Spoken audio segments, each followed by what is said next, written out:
Alright, so I'm doing adding and subtracting of mixed numbers, and I've done this problem previously where I found a common denominator and I had to borrow from the whole number, and I'm going to do it a little differently this time. I've got 28 and 1/2 minus 15 and 11 over 16. So I want to subtract these numbers, but I have to have a common denominator. And the least common multiple that 2 and 16 go into is 16. So I got to take this first fraction and I have to multiply it by 8 so that the 8 over 8 so that this fraction becomes 8 over 16. So let me write this out. I got 28 and 1/2 times 8 over 8, and that is equal to 28, and 1 times 8 is 8, and 2 times 8 is 16. And from that I'm going to subtract 15 and 11 sixteenths.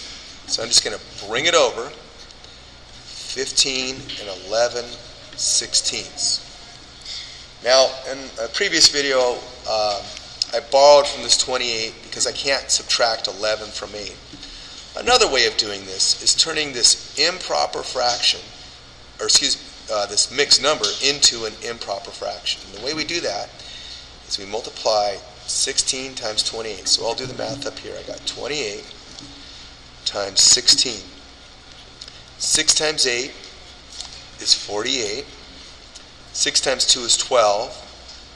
Plus 4 is 16.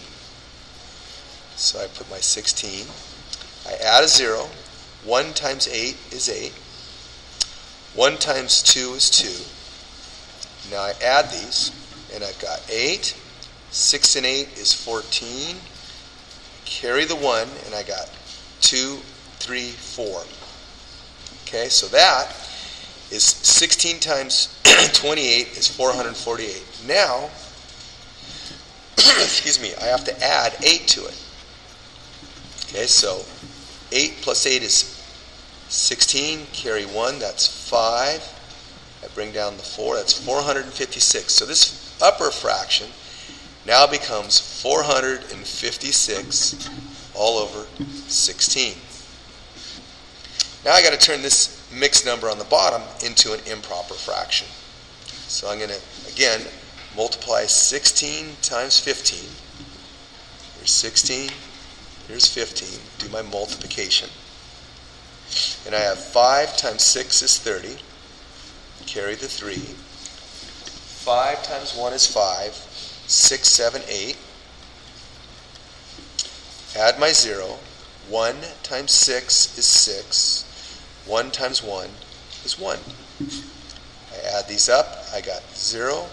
6 and 8 is 14. Carry the 1. That's 240. Now I got to add that 11. So I'm going to just add 11 here. And I've got 0 plus 1 is 1. And 4 plus 1 is 5. And 2 I bring down. So now in this other fraction, I got 251 over 16. Now I can do my subtraction. So I got a common denominator, and I want to subtract. I would take 456, and I'm going to subtract 251. 6 minus 1 is 5. 5 minus 5 is 0. 4 minus 2 is 2. So this is equal to 205 all over 16.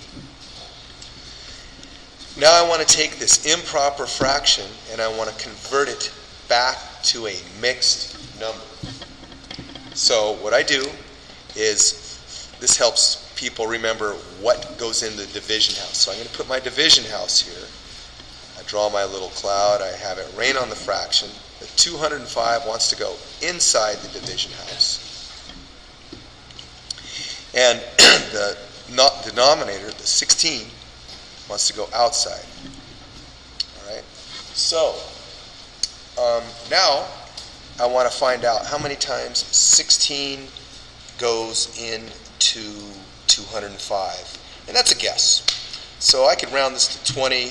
20 goes into 200 about 10 times, maybe 11 times.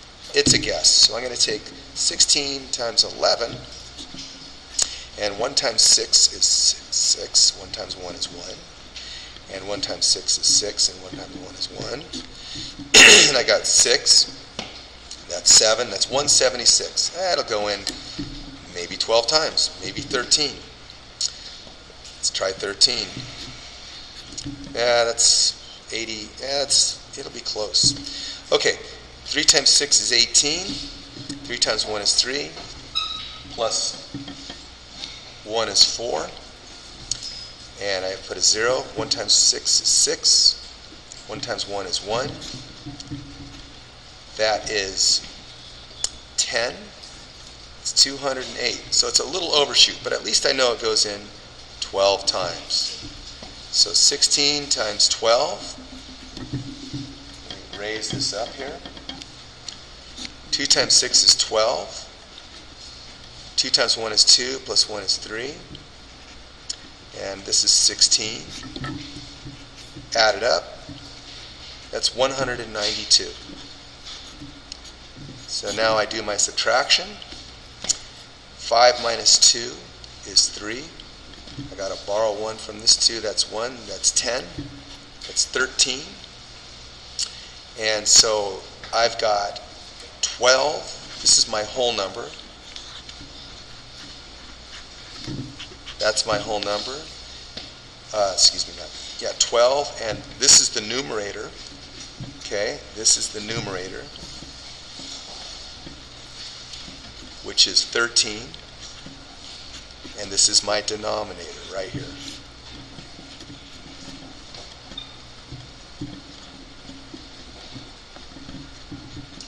Okay, and that's 16. So my answer is 12 and 13/16. So either way, it's a lot of math. Whatever way you prefer, making it a mixed number and doing subtraction, or an improper fraction and doing subtraction, whatever you feel is easiest. Both ways work. And that's it.